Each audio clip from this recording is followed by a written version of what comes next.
Acts 2, verses 1 through 15, the coming of the Holy Spirit. When the day of the Pentecost had come, they were all together in one place, and suddenly from heaven there came a sound like a rush of violent wind, and it filled the entire house where they were sitting. Divided tongues, as of fire, appeared among them, and the tongue rested on each of them. All of them were filled with the Holy Spirit and began to speak in other languages, as the Spirit gave them the ability. Now there were devout Jews from every nation under heaven living in Jerusalem. And at this sound the crowd gathered and was bewildered, because each one heard them speaking in the native language of each. Amazed and astonished, they asked, "Are not all of these who are speaking Galileans? And now it is that we hear, each of us, in our own native language. In our own languages we hear them speaking about God's deeds of power." All were amazed and perplexed, saying to one another, "What does this mean?" But others sneered and said, "They are filled with new wine." Peter addresses the crowd, but Peter, standing with the 11, raised his voice and addressed them. "Men of Judea and all who live in Jerusalem, let this be known to you, and listen to what I say. Indeed, these are not drunk, as you suppose, for it is only 9 o'clock in the morning.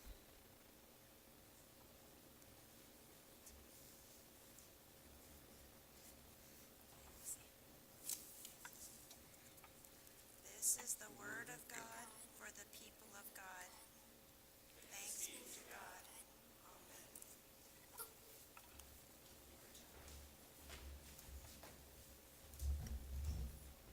Right. Well, it's Pentecost. You can tell by all the red and our Holy Spirit mascot here, and I even broke out the red shoes if you can see them. It's one of my favorite Sundays just because of the shoes. I don't get to wear the red ones very often. But it's a fun Sunday because it's Pentecost. And we get to be a little Pentecostal today. And so if you feel the urge to call out, to respond, make a little noise in the service, it's okay. You're still good at Methodist. It'll be all right. It'll be all right. This is a Sunday that comes around once a year. That we get to mark a couple of different occasions in the church. One, the fulfillment of the promised Holy Spirit. As the disciples, they receive this Spirit, and then they go out. And it also signifies the beginning of the church. It's our birthday, if you will. And I did a poor job of planning this. I would have brought cake had I really remembered and kind of put two and two together earlier in the week. But it's our birthday as a church. And so, with these beginnings, with this promised Holy Spirit and the birth of the church, the disciples, they go. They receive the Spirit in this room and then they leave. And then they go and start building community around what Jesus had taught them. And so with that in mind, today, we're going to get to do something a little fun. We're going to play with fire. I know. Playing with fire is generally frowned upon, unless you're a magician or an acolyte. Okay, I got a couple of laughs. That was pretty. Church humor. We're going to have it. If you look in your bulletin, there's a fun little cartoon about Pentecost. You'll see Peter and the disciples with the flames above their head and a young man with marshmallow on a stick. And I assume this is Peter saying, "Don't even think about it. I'm going to have fun with this, church." I got to tell you, my parents taught me early the dangers of playing with fire. I was roughly about 6 years old, and my oldest brother, who's about 7 years older than I am, and a friend, decided it was a really good idea to take some fireworks that they had out into the really dry field behind our house. And they thought it was a really, really good idea to then shoot those fireworks off. Anybody have any guesses what happened? Fire started real quick. Soon that nice field that was surrounded my house was on fire. And very quickly, because it was very grassy and very dry, became a very charred piece of land. Because we lived out in the country, the neighboring volunteer fire department came in their brand new fire truck, drove right into the fire, and almost immediately their tires began to melt because the fire was so hot.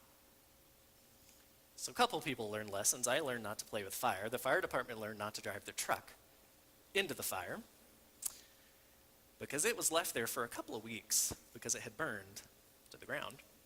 It was rough. But I learned very early that playing with fire can be pretty dangerous. See, fire is a pretty unforgiving element in this world. It gives us a lot. It allows us to do a lot of things, but when it gets out of hand, it can be destructive. And we've seen the power that fire can have in this world. Think back to last summer. 438,000 acres in Montana alone burned due to the power of fire. And this impact of that fire will be with us for a long time as a reminder of that power. And so today we're talking about fire and playing with fire. And the fire that we speak of today and that we play with today is equally as dangerous, but in a different way. Rather than being destructive, the fire that we're going to experience through the Holy Spirit is life-giving. And so we hear again from Acts chapter 2. When Pentecost Day arrived, they were all gathered in one place. And suddenly a sound from heaven like the howling of a fierce wind filled the entire house where they were sitting. They saw what seemed to be individual flames alighting on each one of them. They were all filled with the Holy Spirit and began to speak in other languages as the Spirit enabled them to speak. Now there were pious Jews from every nation under heaven living in Jerusalem. When they heard this sound, a crowd began to gather. And they were mystified because everyone heard them speaking their native language.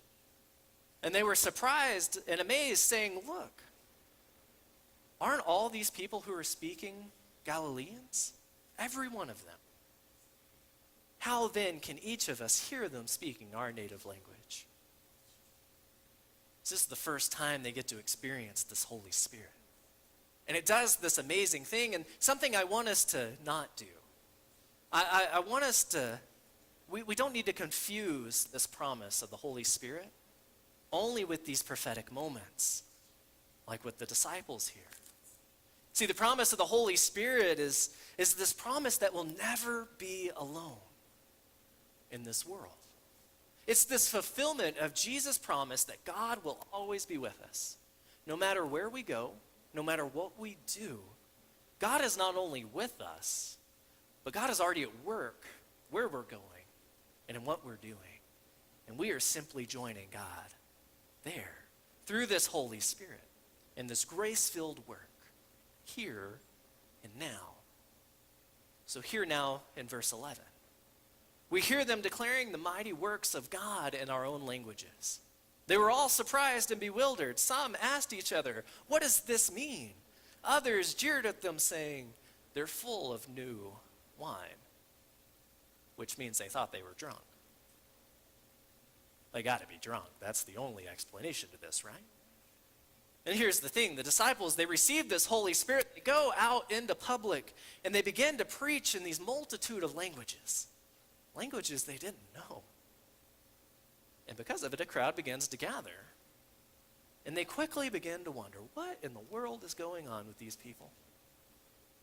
And the very quick conclusion that many of them came to was these guys have to be drunk. That's the only way to explain this. And now we've talked about this before.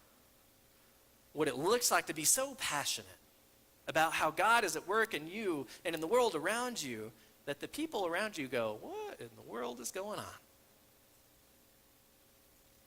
How early is it? Have they been drinking? It's that kind of passion that makes people wonder, what is different about them? This is the kind of passion that Peter and the disciples are filled with. And the people thought they were drunk. And so Peter stands up in verse 14 and with the other 11 apostles, and he raised his voice and he declared, Judeans and everyone living in Jerusalem, know this. Listen to me carefully. These people aren't drunk, as you suspect. After all, it's only 9 o'clock in the morning. I love this moment with Peter. Love it. He proclaims, he gets up and he says, these people aren't drunk. Look at the time. It's only 9 o'clock. How absurd. It's crazy. But here's the thing. The coming of the Holy Spirit was not anything any of these people had ever experienced, especially in this manner. I mean, we get a pretty vivid description of what's going on. There's fire. There's different languages. There's accusations. It's pretty dramatic.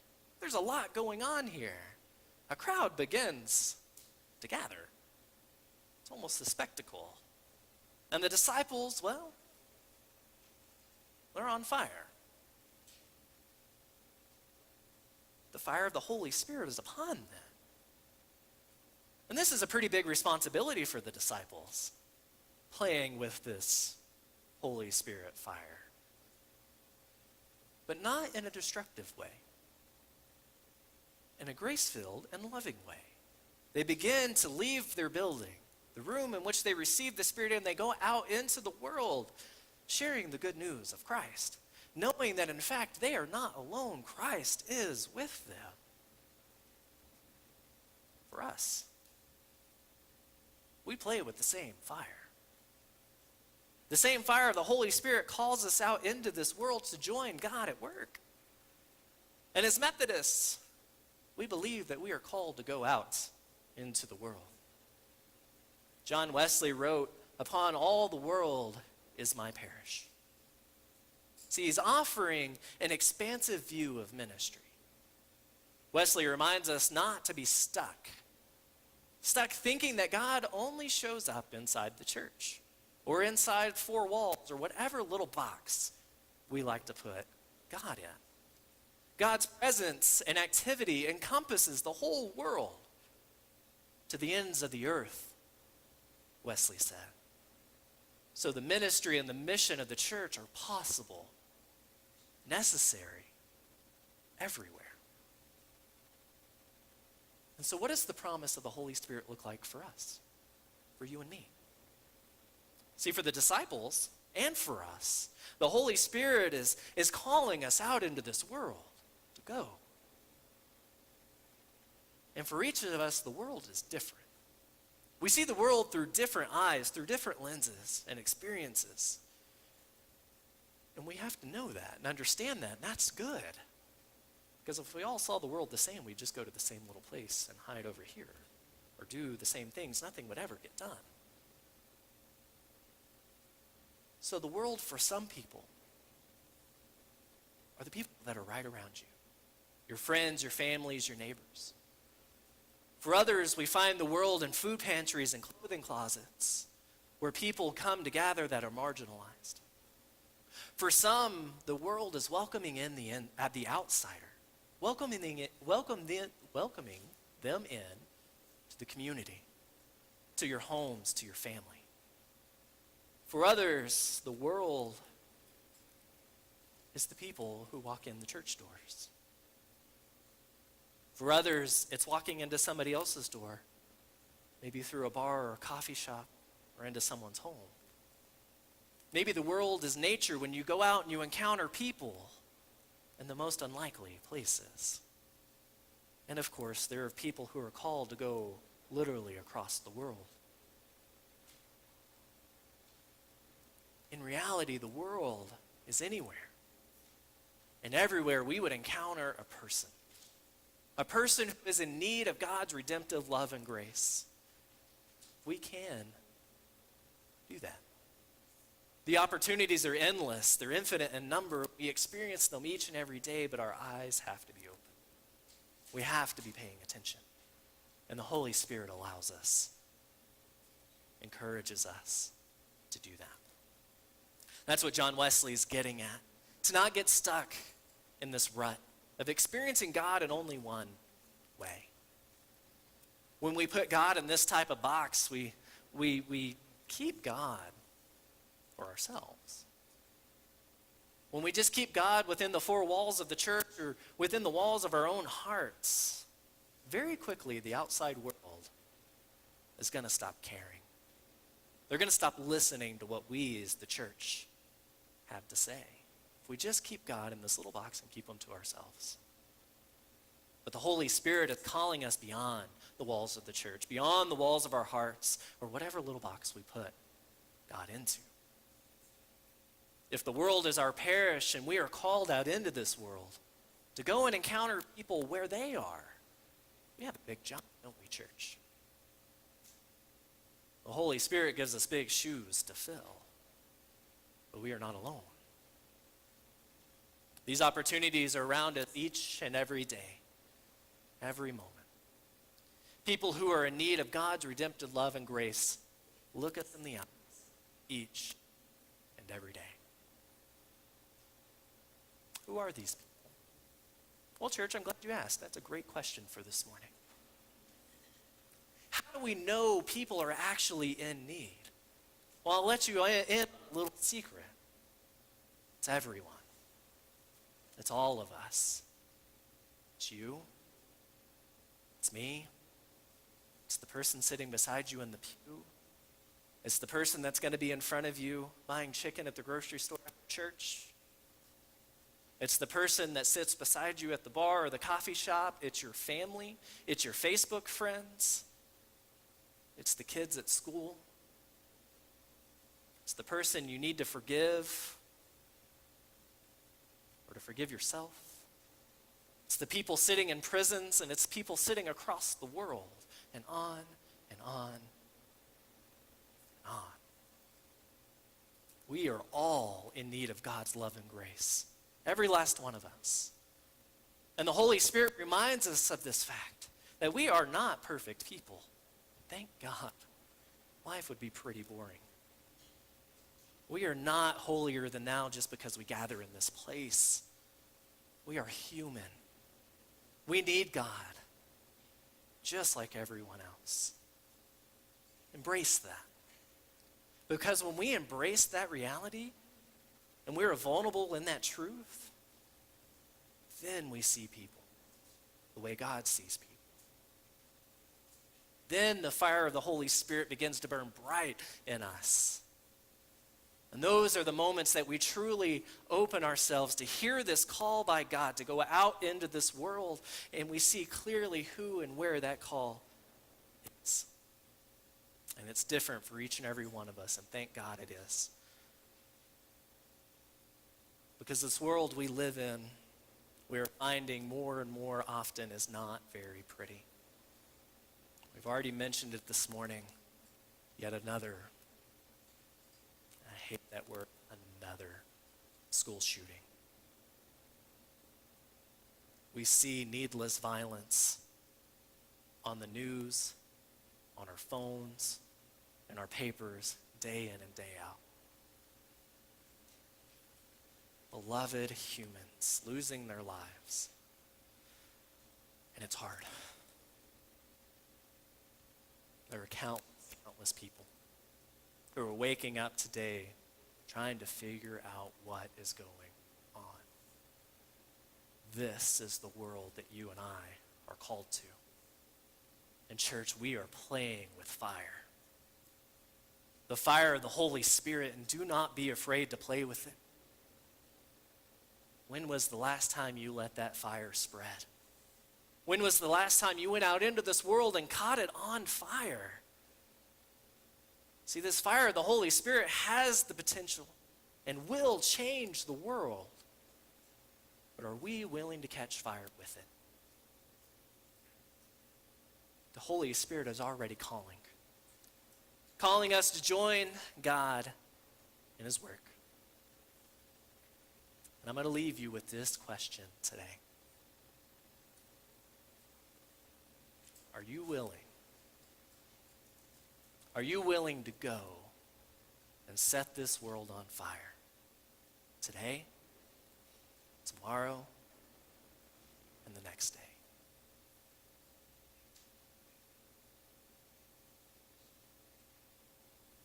Pray these things in the name of the Father, and the Son, and the Holy Spirit.